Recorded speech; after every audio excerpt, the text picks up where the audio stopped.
Comme plusieurs adolescents, j'ai été curieux et j'ai expérimenté la consommation de drogue de façon récréative. Mes premiers symptômes sont apparus vers l'âge de mes 18 ans. J'avais beaucoup d'hallucinations auditives et des pensées délirantes.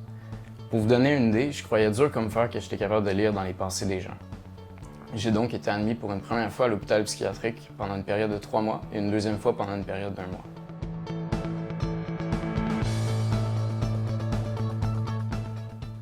Donc j'ai essayé plusieurs traitements avant de trouver le médicament qui répondait bien.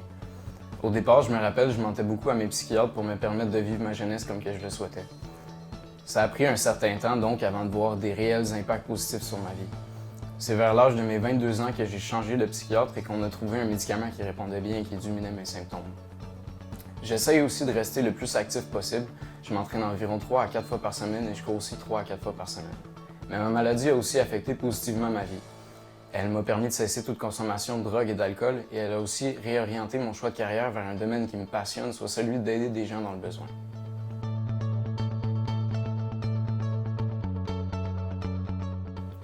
Pour ce qui est de mes études, je suis présentement dans une technique en éducation spécialisée et je suis aussi diplômé d'un certificat en toxicomanie, intervention, prévention.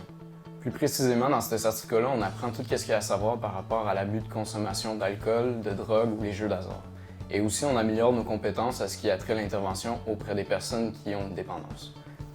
Pour ce qui est de ma vie professionnelle, je travaille présentement comme accompagnateur dans un service de loisirs offert aux personnes qui ont une déficience intellectuelle et un trouble du spectre de l'autisme. Et je travaille aussi comme préposé à la maintenance chez Ebex Maintenance.